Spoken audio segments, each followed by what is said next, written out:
कठोपनिषद की छठी वल्ली के चौथे श्लोक को हमने पिछली बार देखा था।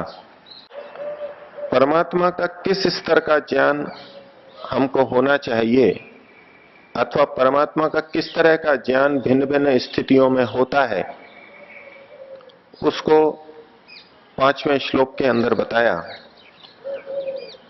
ताकि हमें इस बात का बोध रहे कि परमात्मा का जो ज्ञान हमें हुआ है वो हमको जन्म मरण के चक्र से छुड़ाने वाला है अथवा नहीं है। 5वें श्लोक में यमाचार्य कहते हैं, यथादर्शे तथात्मनि यथा स्वप्ने तथा पितृलोके यथा अप्सु परीवददृशे तथा गंधर्वलोके छाया तपयोरिव ब्रह्मलोके।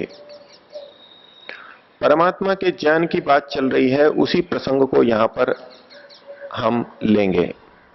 तो कहा यथा आदर्शे तथा आत्मनि, तो दर्पण को आदर्श कहा गया। तो कहा कि यथा आदर्शे, जिस प्रकार से हम दर्पण में देखते हैं तथा उसी प्रकार से आत्मनि, आत्मा के अंदर भी देखते हैं। किसको देखते हैं? प्रसंग चूंकि ब्रह्म का है, इसलिए आत्मा में ब्रह्म को देखते हैं, परमात्मा को देखते हैं। दर्पण में हम किस प्रकार से देखते हैं? वस्तु जैसी होती है वैसी की वैसी दर्पण के अंदर हमारे को दिखाई देती है। दर्पण कभी झूठ नहीं बोलता। हमारा चेहरा जैसा है वैसा वो दिखा देता है, वस्तु जैसी है वैसी की वैसी वो दिखा देता है। तो जब आत्मा के अंदर परमात्मा का दर्शन होता है, परमात्मा का बोध होता है, वो उसी प्रकार से ठीक ठीक होता है जैसा कि दर्पण में सांसारिक वस्तुओं का दर्शन होता है। एक समझाने के लिए बात कही गई, यहां इसका यह तात्पर्य नहीं है कि जैसे दर्पण में रूप का ज्ञान होता है ऐसे आत्मा के अंदर परमात्मा के रूप का ज्ञान होता हो। परमात्मा में तो रूप गुण है ही नहीं, लेकिन जो गुण परमात्मा में है वो गुण आत्मा के अंदर जब दिखाई देंगे तो वैसे ही होंगे जैसे कि दर्पण में हमको यथा स्थिति ज्यों की त्यों दिखाई देती है। दर्पण को देखते समय हमें किस बात का बोध रहता है? हम दर्पण को देख रहे हैं अथवा उसमें दिखाई देने वाली वस्तु को देख रहे हैं। हम ध्यान केंद्रित करें तो हम केवल दर्पण को देख सकते हैं, उसी पे ही हमारा ध्यान केंद्रित रहे। लेकिन जिस समय हम दर्पण का उपयोग करते हैं अन्य वस्तु को देखने के लिए, वहां वो वस्तु मुख्य बन जाती है और दर्पण गौण बन जाता है। हम उस समय दर्पण को नहीं देख रहे होते कि दर्पण कितना बड़ा है, कितना मोटा है, चारों तरफ का फ्रेम, इसका आवरण किस तरह का है, चौखट किस रंग की है, हम ये नहीं देख रहे होते। हम तो वस्तु को देख रहे होते हैं। यदि हम सामने खड़े हैं और अपने बालों को संवार रहे हैं तो वहां हम बस अपने को देख रहे हैं, दर्पण को नहीं देख रहे। और यदि बस के अंदर चल रहे हैं और पास वाले दर्पण से पीछे से आने वाली बस को देख रहे हैं, उस समय हमारा प्रयोजन पीछे से आने वाली बस है, तो भी वो चालक दर्पण को नहीं देखता। दर्पण का स्वरूप देखना गौण हो जाता है और पीछे आने वाली बस को देखना मुख्य हो जाता है। तो दर्पण में जिस प्रकार से हम दिखाई देने वाली वस्तु को ही मुख्य देखते हैं और दर्पण गौण हो जाता है, नगण्य प्राय हो जाता है, शून्य अस्तित्व जैसा हो जाता है, ऐसा ही जब आत्मा में परमात्मा को देखते हैं तो आत्मा भी जो कि दर्पण की तरह से है, जिसमें हमें परमात्मा का साक्षात्कार हो रहा है, वो आत्मा भी गौण रूप हो जाती है। और इसकी संगति योग दर्शन के समाधि की परिभाषा वाले सूत्र से हमें दिखाई देगी। वहां कहा, तदेवार्थ मात्र निर्भासम स्वरूप शून्यमिव समाधि। जिस अर्थ का हम बोध कर रहे हैं उसी का आभास होता है, और जो उसका स्वरूप होता है, अपना रूप, आत्मा का अपना रूप, वो शून्य जैसा हो जाता है। पूरा समाप्त नहीं होता लेकिन शून्यवत हो जाता है। तो दर्पण में भी जिस वस्तु को हम देखते हैं वही मुख्य हो जाता है और दर्पण शून्यवत हो जाता है, वो उभरता नहीं है, ज्ञान के बोध के अंदर नहीं आता। तो कहा एक तो परमात्मा का दर्शन इस स्थिति में होता है, यथा आदर्शे तथा आत्मनि। जब आत्मा में दर्शन होगा तो वो दर्पण की तरह से होगा। लेकिन जिन्होंने आत्मा में परमात्मा को नहीं देखा, जिनकी समाधि नहीं लगी, उनको भी क्या परमात्मा का कुछ बोध होता है? इसी तरह से वो जानते हैं? तो कहा कि हां, दूसरे भी तरीके हैं। उसके बारे में आगे कहा, यथा स्वप्ने तथा पितृलोके। पितृलोक में भी परमात्मा का कुछ ज्ञान होता है, लेकिन वो होता है उस तरह का यथा स्वप्ने, जैसे कि स्वप्न में हमें किसी वस्तु का ज्ञान होता है। पितृलोक क्या है? पितृ का मतलब है जो हमारी रक्षा करते हैं।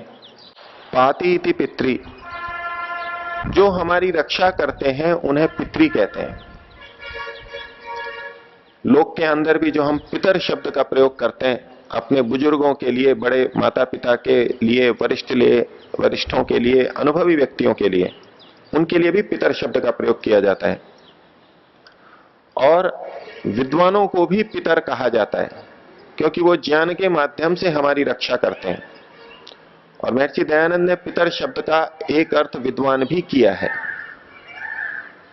तो विद्वानों के लोक में, विद्वानों की संगति में, जहां विद्वान ही विद्वान रहते हो, जहां ज्ञान की चर्चा चलती हो, वहां भी ब्रह्म का कुछ ज्ञान होता है।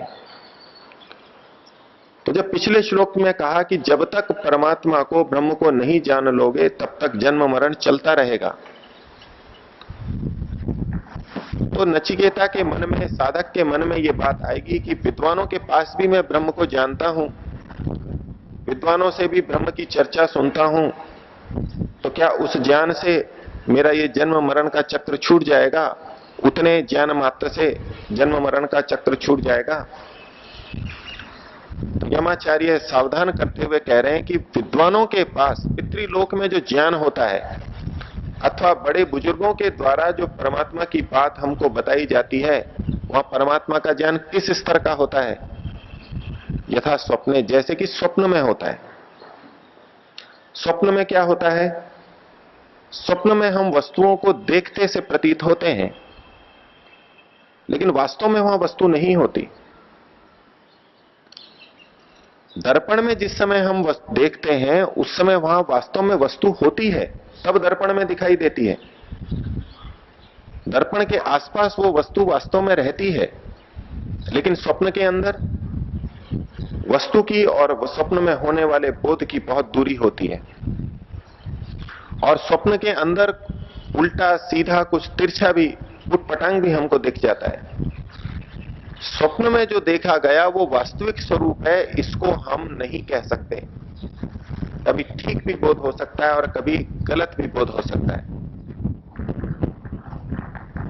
इसी प्रकार से विद्वानों के लोक में जो ब्रह्म का ज्ञान होता है वो वास्तविक ज्ञान नहीं होता, वो वस्तु तत्व का सीधा साक्षात्कार नहीं होता, वो तो केवल स्वप्न की तरह होता है, केवल विचार मात्र होता है। जिस प्रकार दिन में देखी हुई बातों को हम स्वप्न के अंदर देखते हैं, दिन में विचारी हुई बातों को स्वप्न में देखते हैं, इसी प्रकार से विद्वानों की वाणी से या पुस्तकों से पढ़ करके, सुन करके जो बोध हमारे को होता है, वो परमात्मा का ऐसा ही बोध है जैसे कि स्वप्न में होता है। इस बोध को ये नहीं समझ लिया जाए कि इससे मेरा जन्म मरण का चक्र छूट जाएगा, इतने मात्र से मेरे जन्म मरण का चक्र छूट जाएगा। स्वप्न में जिस वस्तु का हम बोध करते हैं उसके लिए कभी नहीं कह सकते कि मैंने वस्तु का साक्षात्कार किया है। सपने में जिस वस्तु को देखते हैं लगता यही है कि जैसे मैं प्रत्यक्ष कर रहा हूं, जिस समय स्वप्न देख रहे होते हैं, लेकिन उठने के बाद कोई भी इस बात को स्वीकार नहीं करता कि मैंने वास्तव में उसका प्रत्यक्ष किया है। स्वप्न स्वप्न होता है। उसी प्रकार से हमको ये बोध होना चाहिए, ध्यान रहना चाहिए कि विद्वानों के द्वारा जो परमात्मा का बोध हो रहा है वो इसी स्तर का है। भ्रांति से इसको परमात्मा का साक्षात्कार न समझ लिया जाए। तो कहा यथा स्वप्ने तथा पितृलोके, पितृलोक में तो स्वप्नवत ही परमात्मा का ज्ञान होता है, थोड़ा सा ज्ञान होता है, वो वैचारिक स्तर पर होता है। फिर कहा कि ठीक है, विद्वानों के पास तो होता है, लेकिन विद्वानों से ऊपर योगी लोग भी होते हैं जिन्होंने स्वयं ब्रह्म का साक्षात्कार किया होता है। विद्वानों से सुन के कुछ ईश्वर के प्रति रुचि जगी, श्रद्धा जगी, कुछ साधना की, कुछ एकाग्रता बनी, और समाधि प्राप्त योगियों के पास जाकर के भी तो कुछ ज्ञान होता है, वो भी तो कुछ बताते हैं। एक विद्वान बताते हैं और एक योगी जन बताते हैं, वहां भी बोध होता है। वहां किस प्रकार का बोध होता है? तो कहा यथा अपसु परीव ददृशे तथा गंधर्व लोके। यथा अपसु, जैसे जल में हमको दिखाई देता है, स्वप्न की अपेक्षा जल में जो चीज दिखाई देती है वो वास्तविकता के अधिक निकट होती है। लेकिन जल में जो दिखाई देता है वो दर्पण में दिखाई देने से बहुत भिन्न होता है। जल में जो दिखाई देगा वो आड़ा तिरछा वास्तविक स्वरूप वाला दिखाई दे, आवश्यक नहीं है। जल की तरंगों के अनुरूप वो दिखाई देगा, लेकिन कुछ झलक अवश्य मिल जाती है। वस्तु की कुछ झलक अवश्य मिल जाती है जल के अंदर भी। तो कहा यथा अपसु, जैसे कि जल के अंदर परि इव ददृशे, परि को ददृशे के साथ जोड़ेंगे, परि ददृशे। गंधर्व शब्द के अनेक अर्थ मिलते हैं। महर्षि दयानंद ने अपने भाष्य में गंधर्व का एक अर्थ किया जो कि इस प्रसंग में बिल्कुल उपयुक्त है। वैसे गंधर्व सूर्य को भी कहते हैं। गाम पृथ्वीम धरती इति गंधर्व, जो पृथ्वी को धारण करता है उसे गंधर्व कहते हैं। गौ शब्द पृथ्वी के लिए भी प्रयोग होता है, गौ शब्द वाणी के लिए भी प्रयोग होता है। तो जो वाणी को धारण करता है अर्थात विद्वान, उसे भी गंधर्व कहते हैं। वेदवाणी को जो धारण करता है उसे भी गंधर्व कहते हैं। लेकिन विद्वान का प्रसंग हम पितृलोक के अंदर ले चुके हैं, इसलिए अब गंधर्व में वाणी को धारण करने वाले विद्वान का अर्थ नहीं लेंगे। महर्षि ने गंधर्व का एक अर्थ किया, गच्छति इति गम, जो चलता है, गमन करता है, प्राप्त करता है, ज्ञान प्राप्त करता है, जो ज्ञानी है, जो सबको व्याप्त है, प्राप्त है। तो गच्छति इति गम, और गम को खोला उन्होंने ब्रह्म। ब्रह्म शब्द नपुंसक लिंग है, इसलिए यहां गम कहा। पुल्लिंग में होता तो गच्छति इति गह, जो जाता है उसे गह बोलते हैं। और यहां महर्षि ने शब्द लिखा गम, नपुंसक लिंग में बना के, और आगे उसको खोल दिया ब्रह्म। तो गच्छति इति गम अर्थात ब्रह्म, और तद्धरति स गंधर्व, जो इस ब्रह्म को धारण करता है उसे गंधर्व कहते हैं। जो ब्रह्म को धारण करता है, जिसने ब्रह्म को अपने अंदर धारण किया है, अर्थात जिसने ब्रह्म का साक्षात्कार कर लिया है, जो योगी है, उनका जो लोक है, उनके द्वारा जो परमात्मा का स्वरूप बताया जाता है वो किस प्रकार का होता है? तो कहा जैसे कि जल के अंदर हमको अपना प्रतिरूप या वस्तु का स्वरूप दिखाई देता है। यमाचार्य ये संकेत करना चाहते हैं कि योगियों के बीच में रह करके, ब्रह्म के साक्षात्कार किए हुए व्यक्तियों के बीच में रह करके, उनके मुख से परमात्मा के स्वरूप को सुन करके ये मत समझ लेना कि हमने परमात्मा का पूरा साक्षात्कार कर लिया है। उनसे भी जो बोध होगा वो जल में बोध होने के समान है। जो व्यक्ति विद्वानों के पास में पहले जान करके, शास्त्रों को पढ़ करके फिर योगियों के पास में गया, कुछ अपनी भी स्थिति बनाई, कुछ एकाग्रता की स्थिति में पहुंचा, उनके निर्देशन सहयोग से जो अब बोध हो रहा है वो बस थोड़ा जल में झलक मिलने के समान बोध हो रहा है। तो कहा यथा अपसु परीव ददृशे तथा गंधर्व लोके। तो सबसे पहले व्यक्ति विद्वान के पास जाता है, पितृलोक के पास जाता है, जब उसे ब्रह्म की जिज्ञासा होती है। फिर उसको बोध हुआ, उसके बाद में और जिज्ञासा बढ़ती है कि जिन्होंने ब्रह्म का साक्षात्कार किया मैं उनके पास में जाऊं। वहां जल में झलक के समान उसको कुछ बोध होता है। फिर उसको और उत्सुकता बढ़ती है, वो स्वयं समाधि लगाता है और फिर अपनी आत्मा में परमात्मा का साक्षात्कार करता है। तो वो उस प्रकार से है यथा आदर्शे, जैसे कि दर्पण में साक्षात देख लेता है। इससे यह भी बोध होता है कि परमात्मा का साक्षात्कार आत्मा के अंदर होता है, सीधे आत्मा के अंदर होता है, न कि मन के द्वारा। मन के द्वारा अन्य वस्तुओं का साक्षात्कार समाधि में होता है, लेकिन परमात्मा का साक्षात्कार तो आत्मा में ही सीधे सीधे होता है। तो इस प्रकार के ज्ञान से जन्म मरण के चक्र से व्यक्ति छूट जाता है। लेकिन दर्पण के अंदर हम देखते हैं कि आत्मा यानी दर्पण और उसमें दिखाई देने वाली वस्तु उसमें अभेद जैसा हो जाता है। वह मुख्यतः देखने वाली चीज की हो जाती है और वहीं योगी व्यक्ति कह उठता है कि अहम ब्रह्मास्मि, मैं तो जैसे ब्रह्म ही हो गया हूं, अपने स्वरूप को भूल सा जाता है। तो क्या यही परमात्मा का वास्तविक स्वरूप है? क्या परमात्मा को जानने की यही अंतिम स्थिति है? वेदांत के मानने वाले, अद्वैतवाद के मानने वाले इस बात को प्रस्तुत करते हैं कि सबसे बड़ा सिद्धांत अद्वैत का है, जहां त्रैत नहीं रहता, तीन नहीं रहती, दो नहीं रहता, केवल एक ब्रह्म रहता है। यह सबसे ऊंची स्थिति है। वो अपने आप को परमात्मा में इतना लीन समझता है कि जैसे मैं ही आनंदमय हो गया हूं, जैसे मैं ही परमात्मा हो गया हूं। इतनी एकाकार की स्थिति होती है। लेकिन क्या यही अंतिम स्वरूप है?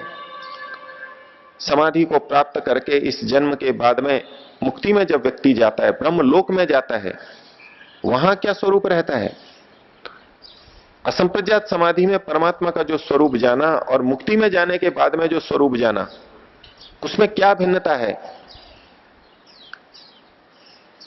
अद्वैतवादी कहते हैं कि परमात्मा में जब लीन हो जाता है, मुक्ति को प्राप्त करता है, तो लीन हो जाता है, कुछ भेद नहीं रहता। यमाचार्य उस ब्रह्मलोक में स्थिति को बताते हुए कह रहे हैं आगे, छाया तपयोः इव ब्रह्मलोके। ब्रह्मलोक में ज्ञान की क्या स्थिति रहती है? जब मुक्ति में चला जाता है तब क्या स्थिति रहती है? तो कहा छाया तपयोः इव। छाया और आतप यानी धूप, धूप और छाया के समान स्थिति रहती है। अर्थात वो धूप को धूप मान रहा है और छाया को छाया मान रहा है, दोनों को अलग अलग देख रहा है। धूप और छाया में भिन्नता है। धूप में प्रकाश अधिक है, छाया में प्रकाश कम है।